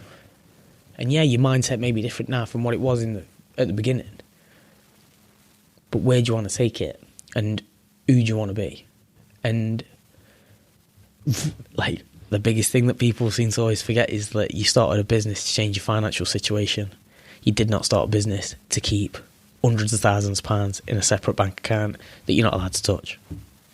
That's not fair. You know what I mean? We've had points where we've had hundreds of thousands of pounds in the business accounts, but we've had £1,000 each in ours. How does that work? You know what I mean? We don't spend money on crap. But I think that and getting staff who understand you. You know, I don't think there'll ever be a day where I go to work in a suit. People need to know that you have to be the best at everything, and you have to know every different aspect of your business. Someone rings up sick who's on deliveries, I'll do it. And then you do it, and you come back and you do it faster than anyone else, and you get there and it will be perfect. Everyone will get all their orders, everything will be done. But then you have to check. You have to you have to be the best at frying. You have to be the best at cutting out donuts. Your dough has to be perfect. You have to know what to do. One of the biggest problems I had was letting people have an input who didn't know nothing about the dough, because the dough is every day it's different. You got humidity. You got if it rains outside, your donuts come out a bit crap. If it's too hot, they come out crap. You need it just right. But yeah, we ended up. So yeah, I think that that's my kind of thing on managing people. So let's say then we're 12 months down the line. We're having this conversation again. It's been 12 months since this interview. Yeah. What will have happened? What do you want to see happen over the next year or so? I'd like to open another store, another successful store. I'd like to fire up one of my other businesses. I'd like to just be the best version of myself, healthier. There's a lot of things, I have a therapist who I go to every 10 days, because it's nice to just talk to someone who don't really, not really have a massive opinion on you, and they tell you the right stuff as well. Do you know what I mean? Oh yeah, open another store. I'd like to go online with the donuts. I'm working on it right now with my marketing manager. We want to be able to do it so our donuts. So if you went on Monday, if you're like, oh, it's so-and-so's birthday in the office on Wednesday, I need to order some donuts. You can order some donuts and they'll be delivered to your office Wednesday. No matter where in the UK, they're going to get delivered by Wednesday. So you've got plans to take that national, literally all over the UK. You can order some donuts and it'll be there for events, anniversaries. We're gonna limit it to 10 orders a day. We are we've just launched on. Was it Friday? Our events side of the business, which is more, donut decorating classes and stuff. And we've sold out 2 sessions, and we sold out 1 session, then we sold out another session by this afternoon, and that's £500-600 quid for the company. And it's not hard at all. It's really good. But people get. I mean, I don't think it's hard, because I can make 5,000 donuts a day, whereas people will be like, "This is well difficult." Do you know what I mean? But yeah. 12 months down the line, that's what I'd want to be. I'd want more staff. I'd probably want to have a kid on the way. I'd probably want to be able to. I don't know. I don't really get I just look week to week, day to day. I do set targets, and subconsciously I do achieve them targets. One of my biggest goals was obviously talks about the R8 and stuff like that. One of my biggest targets was to get one, and I actually got one last year. And although it was just a money pit, it was such a surreal moment of my life. Now, you're quite young in anybody's book to have an R8. Yeah. How old are you, Wade? 27. 27. So how does that feel? Because there's lots of us out there that have dreams of owning that supercar. But how does it feel when you sit down in it for the first time and you realise that my hard work has got me here and I've achieved it? It was, I think it was crazy, because I had a Monday off. It was Monday. Me and Meg's never were off together. Now we went down to Alder to see my mate, and who the same guy. And I messaged him on thingy, and I said, I really want to test drive an R8. I'm thinking about, if we can sort out the numbers, I'd be really interested. So I test drove one, and I came back. It's like what you miss it. I came back and I test drove it. Sat upstairs, and my mate just switched on the businessman. He switched on the car salesman. So he was going to have you this time then. He knew how much we were making personally, and he just says, "Right, shall we look at figures?" I looked at Megan, and I says, "I don't know. can we look at figures? And I had a Range Rover Sport at the time, and I brought it brand new. And I wasn't really into cars back then. Like, it wasn't a thing. But I knew I wanted an R8, do you know what I mean? It's my dream car. And, yeah, we had a look at some figures, and it came back, and it was just ludicrous. Like, it's 14% APR, and it was like, these cars were like 25 grand deposit, and they were like, you know, like 1,900 quid a month and all this. And I was like, oh my God, like, this is, you know, I thought I could do this, and it's really not me. I was trying to get finance anyway. We looked at one. It was about 90. I think it was about 94 grand. All black, 65 plate. So it's a little bit old. All black, V10 plus, top spec. Had everything on it. Carbon everywhere. Windows tinted, the baddest R8 you'd have ever seen in your life. I'd never seen one since it, and it was just, you know, 7,000 miles. Beautiful car, amazing. Sounds like the Batmobile, mate. It was literally. It was so stealth. It was like the front windows were tinted, so the windscreen was tinted. It was well illegal. But I never got pulled on it or anything like that. And Dan said to me we looked at one. It was a green one, rear wheel drive, death machine. Like, rear wheel drive, 600 brake car, rear wheel drive, no weight in the front. You're just going to kill yourself in it. He said, let's have a look at it. Anyway, and he says the green one's down in Harrogate. We can go down and have a look. I'll take you down in the car, not an R8. We'll take you down in a nice car. We'll, you know, get you lunch and everything like that. He says, we'll look after you on this. Anyway, he rings back the next day and he says, look, you know, I can't really. I've spoken to my manager. I can't take you down unless you're going to buy it. He says, and for us to buy that, we've got to buy that from Harrogate, and we've got to get it. We've got to make some profit on it. They're not going to sell it as a good whack. Do you know what I mean? It's not as easy as just going, oh, send us that car up here, we'll sell it. Each dealership buys them separately. It was like Thursday, and he went, one's just come on, and there's no photos of it. He went, but it's got everything. It's got everything, mate. He was buzzing on the phone. He was like, let me email and get some photos. Got some photos, sent them there. I was like, oh my God, this is perfect. Like, it was the most beautiful thing I've ever seen in my life. Tried to get finance 3 times on it. Declined on £20,000 deposits. It was ridiculous. Obviously, the more stuff you get, the more rejections on finance you get. It just goes against your credit score. It gets worse. So then I went to the bank, because I had to sort out my bank card. And I have an account manager at NatWest who handles all my business accounts and everything like that. So I don't have to queue up. I just ring Sheila, and I'm like, Sheila, I need a new card sending out, and they deal with everything. You know, if you want a mortgage, like, I got a 50 grand loan through Doughnotts, and it was like 2 phone calls, and next thing you know, the money's in your bank, and that was to pay for the new bakery. But I went in and I said, oh, she went, what's up? I was like, I'm trying to buy an R8. Why? She was like, why are you trying to buy an R8? You should buy a property. I was like, forget property. I was like, I've worked hard. I've got a house. Like, me and Megs live together. I want this R8. And she went, well, why don't you try Lombard? And I went, who? She was like, that's the bank who we use. That's the company we use for all our financing. Rang Lombard. Gave her the details of the car. Phone rings 2 minutes later. Yeah, we can finance on that vehicle. I went, what? She was like, yeah. She was like, it's a £10,000 deposit. And it's £900, £10,000 a month deposit, and it's £800 a month. Which was like, I was paying like $750 for my Range. And I was in like a bit of negative equity, but I had some money saved up. I could have got out of that. Yeah, we ended up getting it, but I changed the monthly payments. To 1,400 quid. It was just, I thought, I want to pay off a lot of this car fast, because if I want to get rid of it, they ain't cars you keep forever. You know what I mean? You keep it for 6-7 months. But I didn't know that back then. And yeah, I got it. And I remember going there, and I went to the gym in Rotherham with my mate on Saturday morning, and the car was getting done and detailed, and it had been done by about 3 o'clock, but the dealership closed at 4. It was at Audi Derby.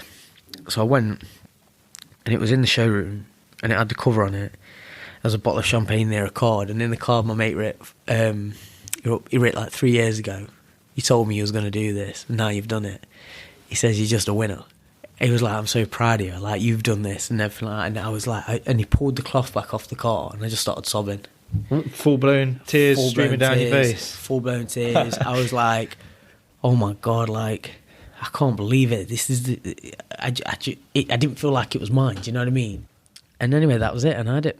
And then I had it. And that was one of the the biggest personal achievement was getting engaged to Megs, but through something like the business that's made me able to get something, it was that. So there must be probably hundreds of thousands of people that are out there right now with a side hustle, baking cakes, donuts, cookies. Some get to, sell them to their friends and family. Some get to sell them through Facebook. But you guys have taken it to a whole new stratosphere. So if you could teach something to somebody about building a successful business in this sort of industry, what would you say has been the sort of key thing behind Doughnotts and the other businesses that you've got that has really enabled you to grow it beyond where most other people will get to? It's not just down to, like, take for example, like Doughnotts is owned by me and Megs. Like, it's 50-50. Like, she does her bit and I do my bit, and then we have other people involved in that who makes Doughnotts a success. It's not, I don't think that we run the company. I think there's a lot of us who run the company. But I feel like, what would I say to someone? It was like what we said. It was hard work beats talent. Hard work. You could look at anyone who's become successful at something. The stories of David Beckham, dad making him just play football on his own for 9 hours a day on Saturdays and Sundays. That's why he is where he is. You need to become obsessed with what you're doing. Never see it as a chore. Love it. Learn everything about it. Be the best at it. And have that much passion in what you do that people see that passion and that adds value, and that's why they buy it. And I think now is a massive thing is social media and stuff. I do a lot of stuff on my social media about business and about, just generally how I'm feeling in a day, updates on business. Do you know what I mean? But just don't try and get wrapped up in the small details. Just tick off the big stuff. And just if there's ever a time when you wake up and you go, oh, it's not for you, you need to, like, I'm off today and tomorrow, and all I'm thinking about is, like, when I was sat in the other room, all I was doing was taking screenshots of other donut companies' donuts and looking at recipes and stuff like that. And yeah, especially in this industry, your friends will buy your stuff because they're your friends. I don't know necessarily whether that's a good thing or a bad thing. It's a good thing because they're willing to support you and give you some money. It's a bad thing, though, because they're buying it for the sake of buying it through you. They're not buying it because they like the product, they're buying it because they like you. Yeah, and I feel like that's what's happened with Sideline Cookies. I feel like people bought them because they know me and they know I'm good for stuff like that.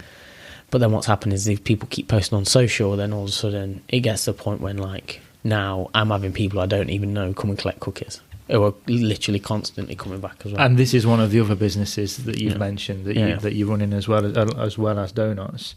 What do you enjoy? Obviously, we've talked about the R8. Those are some things that most people are going to enjoy. But what do you enjoy about being a business owner? You've been on the apprenticeship side of things, so you've sort of experienced it from an employee's point of view. Now, what do you think are the benefits of being a business owner? I was talking to someone about this the other day, actually, and he said, like, you're your own boss. I said, well, you're not, because you work for your company. If you ever think that you can just go, not going in today, you ain't doing it right. You've got to go in. You've got to do your bits. I like it because I like nice things. Keeps me living in nice places, going on nice holidays, driving nice things. I don't have to really worry about... I like treating myself. I like treating other people. I like stuff, but in a business sense.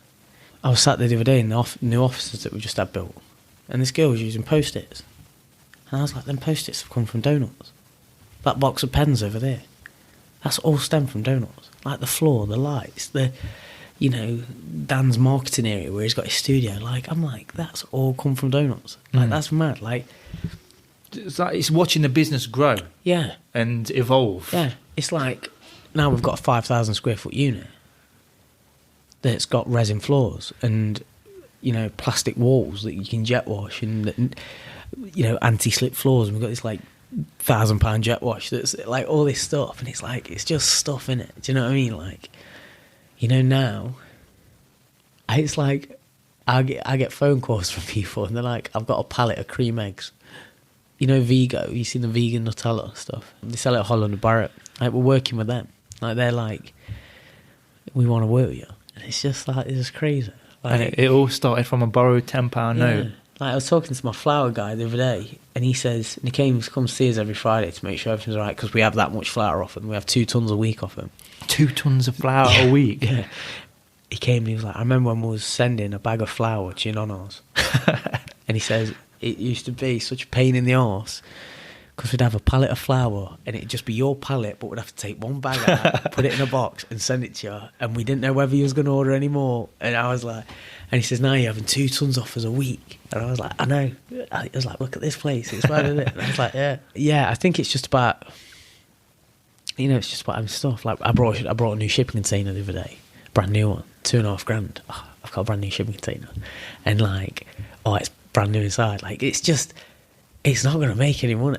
It's just for storage, but it's like, this is brand new. Do you know what I mean? And I let, the thing is about it is I like to let staff know how much stuff costs. I've got a piece of equipment at the bakery that was $85,000. Every person who goes in that bakery knows that piece of equipment was $85,000, because if you start doing stuff to it, or you're not using it correctly, it's $85,000. It's a house. But yeah, like I said, it's just about stuff. And I think one of the biggest achievements and biggest things was the bakery. What are some of the downsides?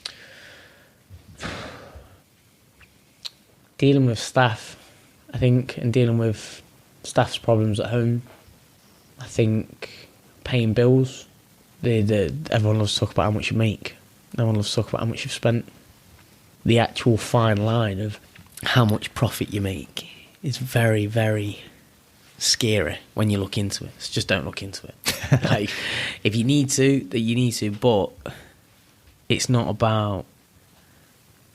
I mean, we're not buying something for £1 and selling it for £100. Do you know what I mean? We're not a Ferrari. So you'd said earlier on that to begin with, you weren't bothered whether you were going through loads of bags with stuff all over the place. Yeah. Would you say you would have been more focused then on turnover rather than profit? And now you've sort of swapped to the other side, so you've learned those lessons. Definitely. I think like now we look after stuff a lot more.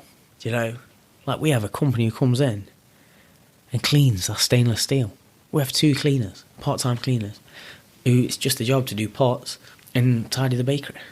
We have bakers and we have confectioners and stuff like that. You mentioned earlier as well about once you'd gone through that lull where your mum was going through the problems in hospital, you realised that you needed to have more of the old Wade. Yeah.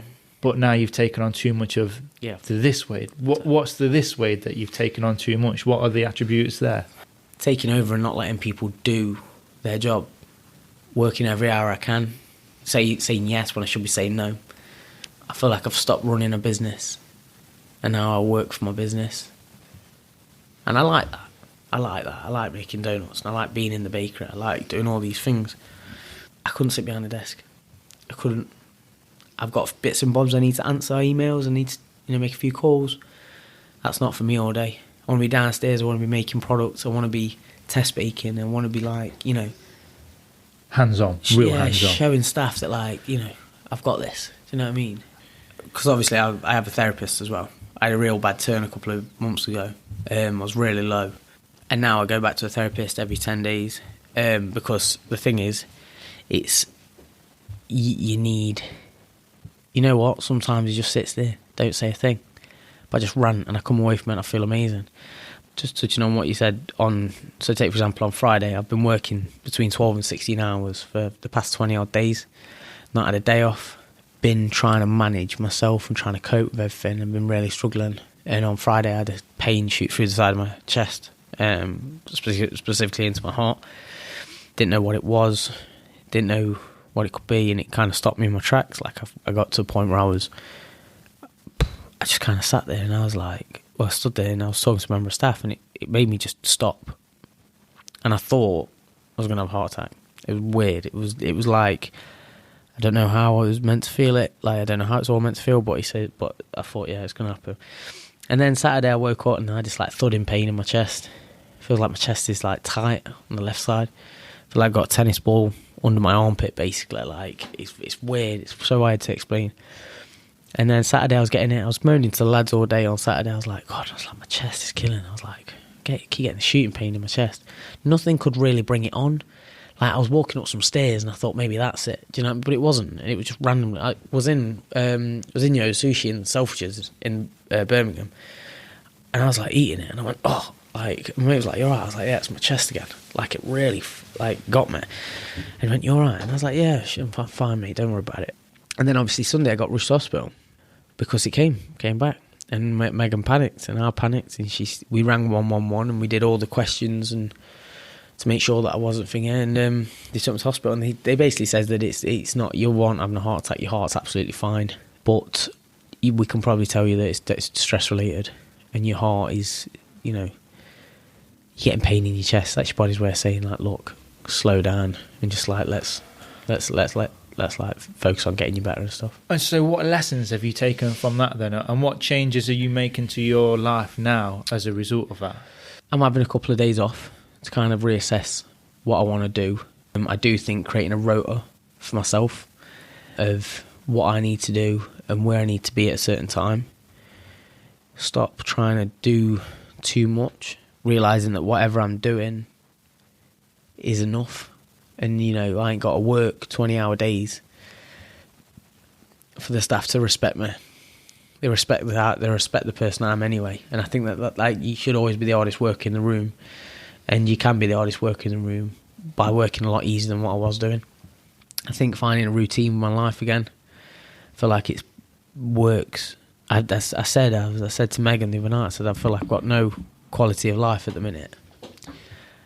I just work. And like I said, Megan's role's a lot different to mine, and there's a lot that, you know, Megan can't just jump into the bakery and start making donuts because she don't know how to do it anymore. Like a lot's changed. You know, you have a period of time away from it, she won't know where to start. She can decorate and stuff like that, and same as like the area manager and stuff like that, but the most important process is the making of them. But I think that I'm just going to take my time. You know, I like getting up early. I do. I like a 5 o'clock start or 4 start. I do. I love it. I like driving to work. No one's on the road. Do you know what I mean? But what I've got to understand is if I'm starting that time, I need to be finishing earlier, because my bakers will do 5 till 2:30 in the afternoon, and my confectioners do 7 till 4:30. So why am I doing 5 until 6, 7 at night? You can't. There's no point. What am I doing? What I need to do is focus on training people up to be faster. I'm training people up to take that off me. And actually Megan did, and this is how much the staff care about me and stuff. And like Megan did she'd been working today from the bakery, and she went in and she says to him, she says, "Look, I've got something to tell you." She's like, "Wade was rushed to hospital yesterday, stress related. He was getting pains in his chest. They can't really know what it is, but the doctor said he's just working too much. So we all need to pull together and start sorting everything out. Let's all just work on being better at what we do, just so we can take some stress off Wade, because he can't continue to keep coming in here and doing people's jobs for you." And then basically just says, everyone was like, we could see it in him. He looks exhausted. He's snapper, you know. But Tom did say there was like he was doing it's amazing to do what he does and always have a smile on his face, even when he's like this. So yeah, I think I know what I need to do. I want to go back to work. I want to go to work tomorrow. I know I won't be allowed to, but it's the best place. It's the best place for me. I'm an extrovert. I need to be around people. I can't be on my own. And none of my friends are off. So I popped into work today. How do you feel now? All right. I was getting a shooting pain a little bit earlier on, but it's nothing to worry about. You definitely strike me as a perfectionist. So even if everybody else was trained up to another level, do you still feel that you're going to have some level of self-control to stop you from continuing to 100%. Do those? Because you can always find more things to do, can't you? It's like what Megan said to me the other day. She says, you can't be the best director and the director that this company needs by working in that bakery. Yeah. And you definitely can't in hospital. Yeah. So I think what I'm doing is I do want to go back. I think I do want to go back. I think I will go back tomorrow. But I think I might go back, and I think I might, get up when I want to get up, and just, if I get up at 9, I get up at 9. Do you know what I mean? But then not have to get there at 5 in the morning, because my daily routine when I was working all these days is get up, get ready. I'd have a can of sugar-free Monster on the way to work, At 4 o'clock in the morning? It's 4 o'clock in the morning, have a fag on the way to work, get changed, wash my hands, do everything, crack on, have a cup of coffee as soon as I get to work. A tablespoonful of coffee all the time. Tablespoon and 3 sweeteners with 3/4 warm and a quarter cold. That's how I have it. That's pretty specific. Yeah, it is. Yeah, I'm weird like that. Like, it has to be bang on. I'll have that, and then probably have a protein bar at 7, and then I'll work all the way till 2, not eat.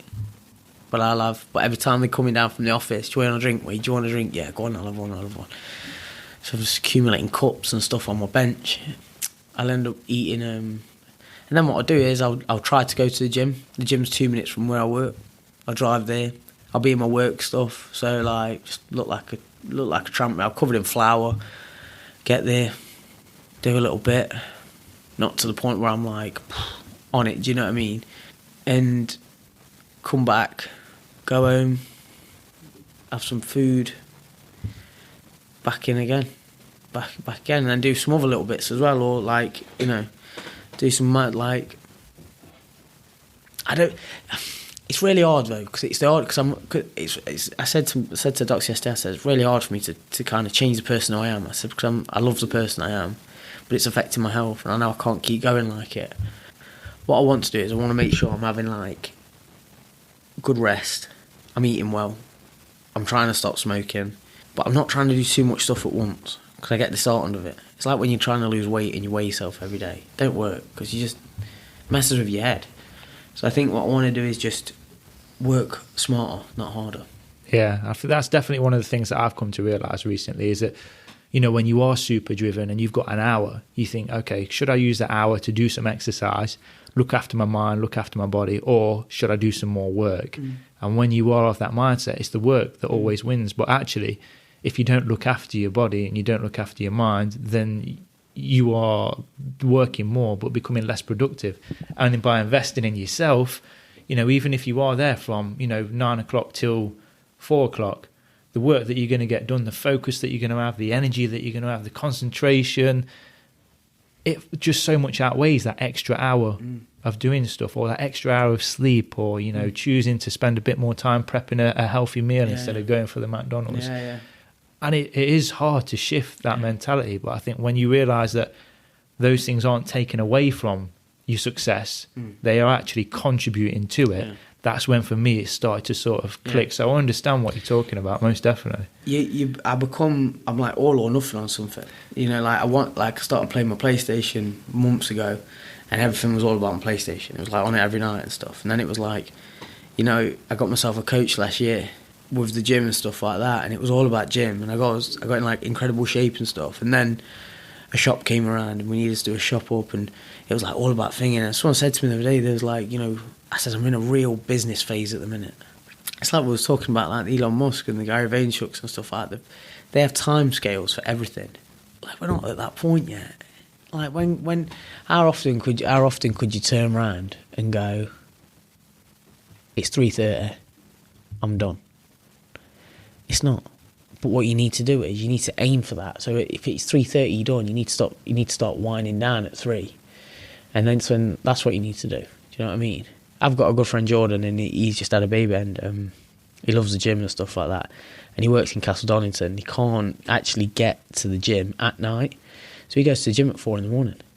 And if he's tired, he's tired. And when he puts his kid to bed at 7, 8 o'clock at night, that's just what it is. He's been up for God knows how long, but at the end of the day, it's his choice, and he wants to tick all boxes. Do you know what I mean? But on the weekends, he just sleeps. Yeah, it's a never-ending struggle, isn't it, to get that balance between 100%. The work, the health, the family. So from the business people that you've met and from your own experience, what would you say are 2 or 3 of the attributes that are required to be a successful entrepreneur? You've got to be someone who's obsessive. I think you've got to be obsessed by what you do. I don't want to say the kind of typical stuff like driven and stuff like that, because I don't think I was really driven at the beginning. I think that you've got to be a hard worker, but that will develop with your business. Once you get a taste for a bit of success, But realise. you were a hard worker from day one then, Yeah. wasn't you, when you was doing the carpentry and Yeah. the other jobs up to then? So You that's do. always obviously been a part of your Yeah. DNA. So yeah, I'll probably put that in actually. Hard work. You've got to be a hard worker. And you've got to be fair as well. Business should be fair. You know, it's not about... There's that many people that are ripping people off, that when you get someone like us who comes along and it's good balance, that's why we work so well with people, do you know what I mean? That you should make enough money to make profit and pay your bills and do all right. But the customer should also get good value for money and have a product that they enjoy. And the customer's never going to think... Not every customer will think your product's better, as good value for money as what it is. But, yeah, it should be fair. It should be fair. Now, we've obviously just had quite a deep conversation about the sort of the detrimental effects to your health that your current or your previous sort of work habits have had. What are some of the sacrifices that you feel you've had to make to get to where you and Megan are today? I definitely don't see my family as much. Do you think they understand that? Oh, yeah. The best thing I can do is keep doing what I do. That's what makes them proud. Do you know what I mean? I've got some siblings, so the best thing I can do is be a success story for them. Someone who they can say, where someone will go to them, "Ain't Wade doing well? Ain't Wade and Megan doing well?"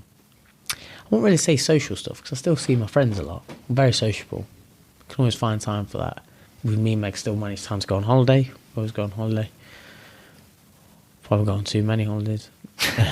If there's such a thing. Yeah. You know, more recently, sacrificing time with my missus. We've not really been able to do much.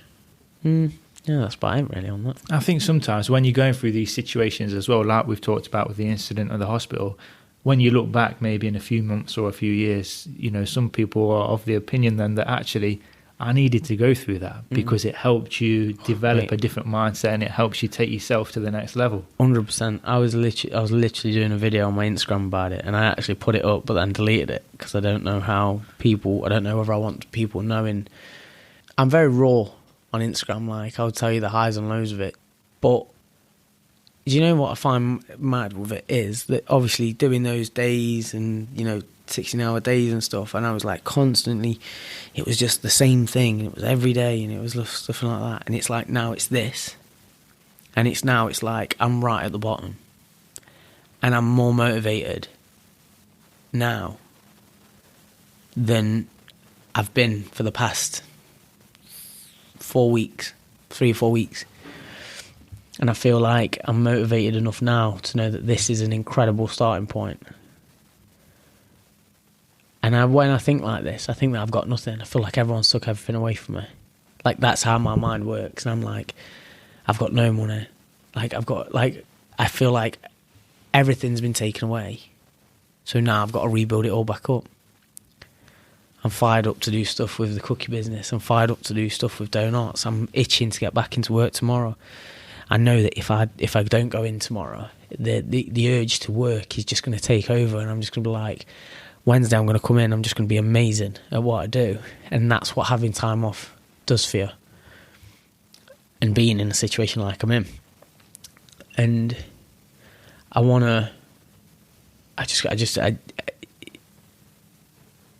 read this thing the other day, and it was like, the wolf who's climbing the hill is always hungrier than the wolf who's on top of the hill.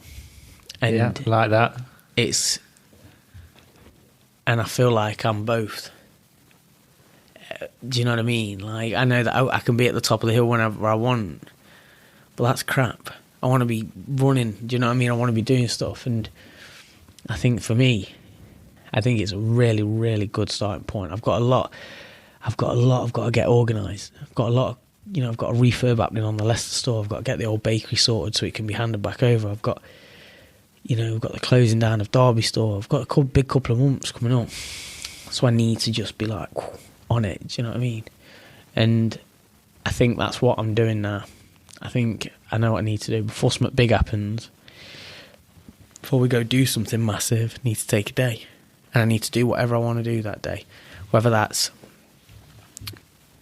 get up, play my PlayStation. I was thinking about it today, and it's like, I feel like a train going at 1,000,000 miles per hour, and someone's just stopped the front cart where the engine is. But what they've done is, by stopping that, 15 miles down the track, all the carts are just getting all smashed to bits, and that's how my head feels at the minute. 'Cause it's like, this looks fine, but actually there's a lot more going on. It's like pent up. Yeah, he wants to get back on the track. Do you know what I mean? And that's amazing, isn't it? That's what one day can do. One day, less than 24 hours, and it's making you want to. And that's how you know you love your business, because you literally, for all I know, the thing could have been trying to kill me yesterday. But I'm here, and I'm like, I just want to run with it. I just want to do it again. What would you say? Because I know from early on as well, one of the things that I read about in this article was that one of the early things you did was bring a mentor on board, which is something that you don't hear from a lot of particularly younger businesses who are starting out in business for the first time. What would you say is the best piece of advice you've received over your time since you've been at Doughnotts? The best advice I've ever been given is, if it's not a definite yes, it's a no. So if your body, your brain will know whether something's a good idea. Subconsciously, if you ever have to question a thought, don't go on it. Because if it goes wrong, you'll regret it. And it probably will go wrong, because that's why you're questioning it anyway. And that's something that me and Megan have lived by, and that's what Ollie said to us. He said, if it's not a definite yes, it's no. And it's really funny, because Derby was a but Lincoln was a yeah, and Leicester was a yeah. Do you know what I mean? As soon as we walked into the new Nottingham store, as soon as we walked in, was like, yeah, this is definitely something what we could do. So you trust your gut. Yeah. And Ollie, you mentioned there, he was the mentor that you brought on board at the beginning. Yeah, from Oscar and Roses. And yeah, he's a great guy. He tried to open another one in Leicester, didn't really work. Realised that he was just kind of being a bit of a headless chicken. He kind of like, all he did was spent his time running backwards and forwards, and now he's got a nice house in Mapley, and he's on Mapley Top, and he like relaxes, and he's dead like jazzy, and he's just such a fun guy. Like, he's amazing. You have a beer with him, and you can just. I walked by once, and I was on the way to the car, and he like slams open his door, and he used to be a lawyer, and slams open his door, and he went, Wade. And I was like, I hadn't seen him for like 6 months. He went, fancy a beer? And it was like 1 PM on like Tuesday. I was like, yeah, all right then. And he walks into his place, and it's like, 2 beers, please, babes, to the woman. And she's like, all right, I'll let anyway. He like sits down, he goes, so tell me what's going on. Tell me where you've been. What's new? And we start talking, and as we're talking, I'm realising, I'm like, I am now on your level. We're the same. It's not like he's there and I'm there. We're like playing tennis now. Do you know what I mean? Like, we're talking about stuff. And he's like, I always talk about you and Meg. He's like, I always talk about you. You're the Nottingham success story. We owe him so much, but we don't make enough time for him. And so for anybody else out there that's starting in business and wants to find a mentor, how do they do it? Who do you choose? It's really hard. It's really hard, because I think people are scared to ask people who own businesses. And I think people need to find someone who's like them. And I think that's why I'm not just plugging it, but I think that's why my consulting side of it is working out pretty well, because So you're advising other business owners out there now, entrepreneurs, helping them to grow their own businesses as well. Yeah, I'm doing that, and it's working, because you're going to make so many mistakes, you're going to waste so much money, and that's not to put anyone off. And I'm not going to be able to stop that, but I can reduce the amount that you're going to waste, you know what I mean, and the amount of mistakes you're going to make. And I think that we need to...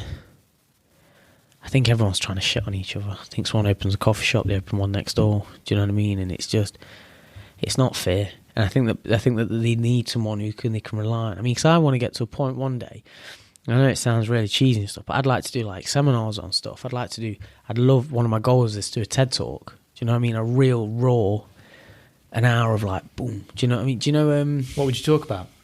Your story. Because I think you need a good one.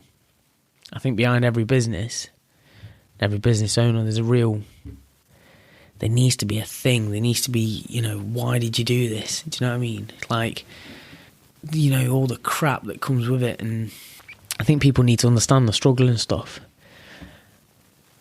What did I watched one, and this woman said, bad publicity or good publicity. Publicity is publicity. She's like, you can never go wrong with like advertising and stuff. You ever heard of Stephen Bartlett? What does he do? The name rings a bell, but So I can't. He owns a marketing agency in London, and he's always doing like self-help stuff. Like he's got his phone number on his Instagram, so you can text him, and he'll have like a team of people, but they'll be like firing questions at him, and he'll answer the question. When I was in New York, we flew first class on the way back, and I was sat in the Virgin like lounge, and he walked by, and I was like, "That's Stephen Bartlett. He's got like 1.2 million followers on Instagram."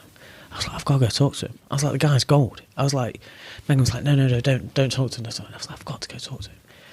She wouldn't let me go talk to him, and I kicked myself because he sat 2 seats behind me, and I thought, this man, I don't know his story. I really don't, anything like that. But the best stories are the ones that come up from a bit of struggle. And there's a lot that went on when I was a kid and stuff. It was kind of, and you sit there and you think, what's made me the person I am today? And it's all the shit. It's all the shit mistakes and all the problems and all the everything you had when you was growing up. That's what engineers you to be a better you. But I think that, yeah, I think that people, like, going back to your thing, I think with people and mentors is, they're not just there to take your money. We're there because we've done things that have cost thousands of pounds. We've made some terrible business choices, and we want to just basically, by investing into us, you're kind of investing in I'm not saying it's going to stop you making these choices, but it's going to be a safety net that kind of could stop you halfway through it and go, right. It's 5 years of business experience. Yeah. Wasting money. I mean, 2 years, not last year, the year before, we threw 85,000 donuts. You threw away 85,000 donuts. 85,000 donuts. Wow. And now, last year, we threw away 4%. And that's down to our area manager. So we're coming to the end of this interview, Wade. It's been fascinating. So thank you for spending so much time with us. I really enjoyed it. So I've just got a couple more questions before we wrap up for this one. My first one being is, would you consider yourself successful? No. At what point will you? I think success is measured too much by finance. The most successful person I know is a guy called Dan Saul, and he's one of my best mates. And Dan had a kid young. He was 17, his missus was 16. Dan got into insurance, became an insurance broker. He was our insurance broker, but now he's not, and he's like, we're still we don't like to talk about that. But he's one of my best friends. Like, we go around and see him almost every weekend. So Dan's got a wife called Amy. They've got 2 kids, Evie and Joey, and they've got a house in Eastleigh. And they've sacrificed so much for having kids, and he's done it. That's life, isn't it? He's married, kids, house, all right job. She's got a all right job. Don't get me wrong, they spent a bit of time, not being where they wanted to be financially in that, but they are light years ahead of everyone else, and that to me is success. All right, shout out to Dan. Yeah. So my question there is, could you, obviously you haven't got the kids yet, but could you not achieve that now with what you've already got? Yeah, I suppose it is. I think success is measurable for different people and different things. Yeah. I think that... So for you, it sounds like it's a lot about having family, giving them a nice life and being able to spend some time with them as well. Yeah.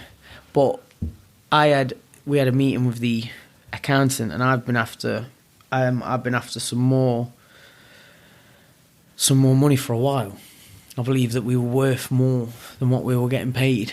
We swapped over accountants, and we had this meeting, and we came away with more than what we ever could have even dreamt of. Just by swapping accountants? Yeah. What it was is my old accountant she was crap. It was always like, I want this much. How do I have this much? And I used to turn around to her and I go, how do people how do footballers come away with 250 grand in the back pocket after like every week?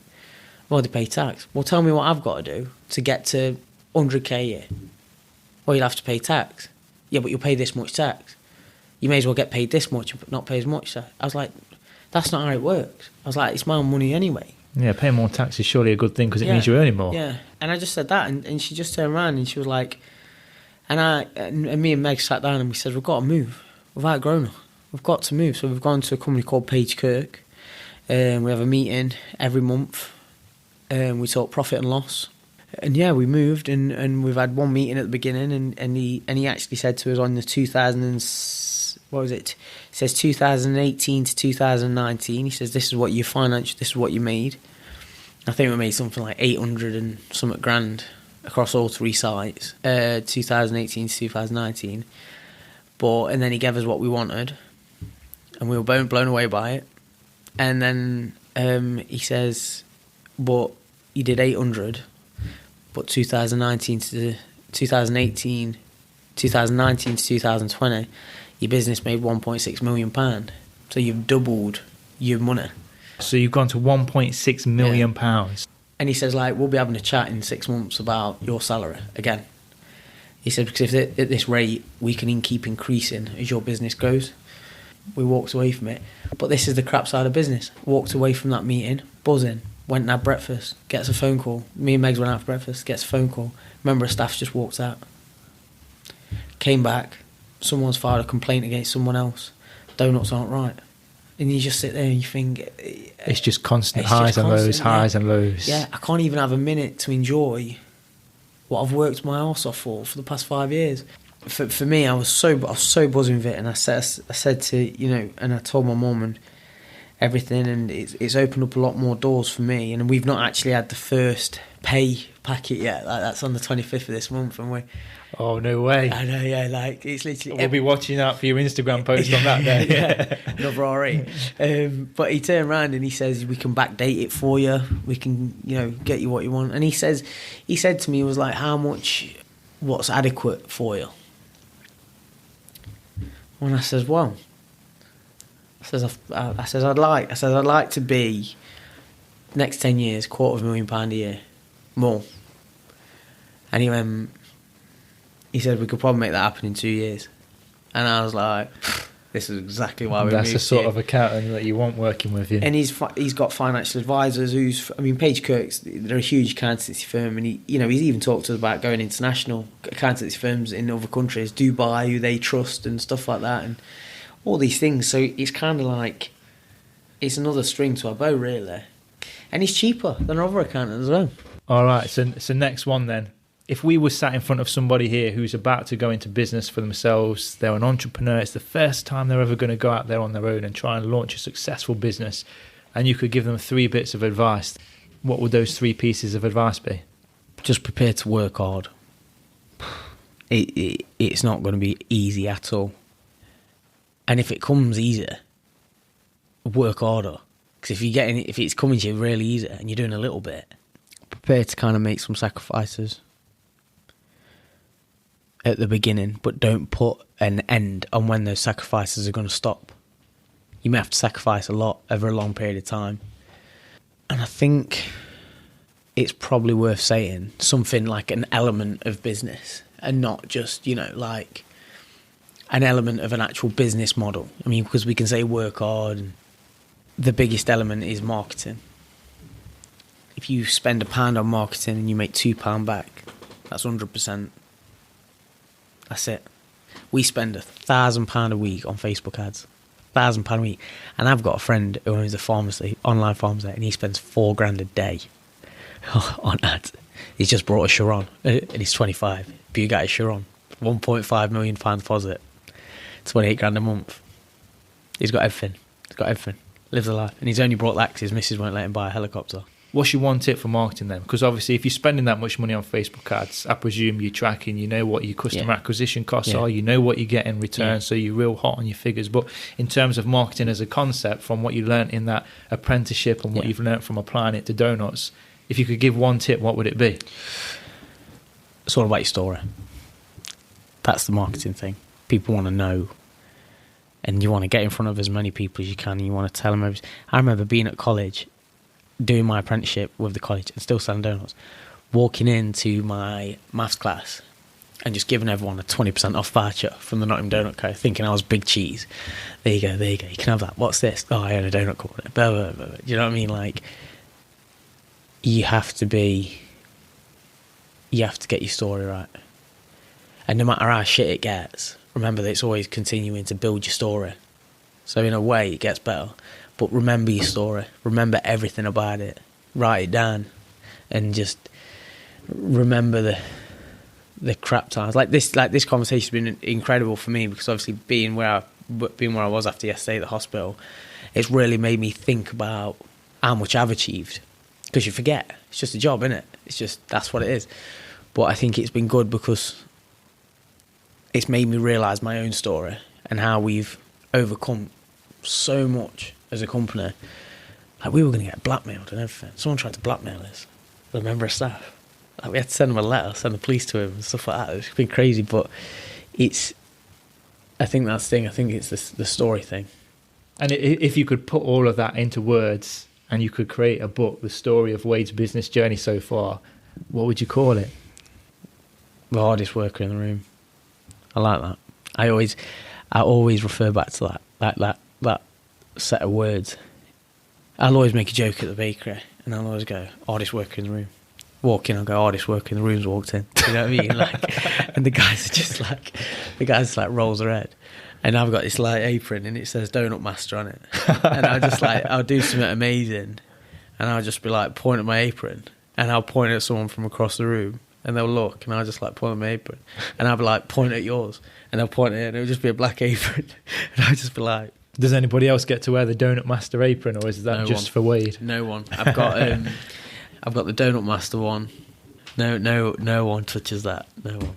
All right, Wade. And my final question. So, if any of the listeners who aren't already following you on Instagram or Facebook want to find out more about you and get in touch with you, obviously you've talked about mentoring other businesses and entrepreneurs, so there's that side of things, or they want to continue to follow the Doughnotts journey, whereabouts can we find you?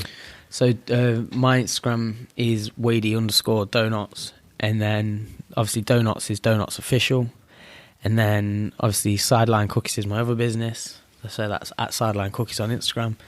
And also as well, for anyone who's interested in being mentored by a female, which is Megs, because Megs does it as well. She does a lot of women in business talks, and she's actually won Woman in Business a few times as well. And you guys are on the 30 under 30 for Nottingham this year as well. So congratulations on all of that as well. But yeah, Doughnotts Official website for booking classes, birthday cakes, celebration cakes, donuts, and just all the socials really. Well, I've got an app that's coming out. I think it's coming out next week.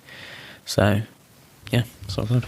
Yeah, thank you for that, Wade. And all of those links will be included in the show notes at benjaminbrain.co.uk/Wade-Smith. So if you want to get in touch with Wade, or like I say, continue to follow the success story of Doughnotts and these other businesses, then make sure you give those a follow. Well, that wraps everything up for the interview, Wade. So I just want to thank you so much for your time. I had no idea of all that you've been through the last couple of days before you turned up. So massively grateful that you got down here and shared so many business truths. It's been a fascinating interview. I've loved hearing your story and all the challenges and successes that you've been through. And most definitely, congratulations on all of those successes, because what you've achieved, you and Meg and everybody in the Doughnotts team, is amazing. As always, thank you to all of the listeners for tuning in. Thank you for your support. I hope you've enjoyed this one as much as I have, and look forward to catching up with you on next week's episode of The Truth About Business. One final thing before you go. If you enjoyed this interview and want to make sure you don't miss out on the next episode with another real-life business champion, make sure you subscribe via iTunes, Spotify, your favourite podcast app, or by visiting my blog at benjaminbrain.co.uk and hitting subscribe. At the blog, you'll also find the show notes to this episode, which includes all the relevant links to the website, social media channels, contact details, and anything else that was discussed in the episode. Just type in the name of the guest, and that will bring that right up for you. And finally, I'm always on the search for great business owners who would be happy to spare just a couple of hours of the time to share their business experience with our audience. So if you know of anyone that would make a great guest, or you'd like to feature yourself, just let me know. Send an email to hello@benjaminbrain.co.uk, and I'll reply personally as soon as possible. Also, if you've got any feedback, questions that you'd like me to ask our guests, or any other suggestions, I am definitely all ears. That email address again is hello@benjaminbrain.co.uk. So that's it for this episode. I just want to thank you sincerely for listening. I hope you enjoyed it. Stay hungry, stay fearless, Get out there and make it happen.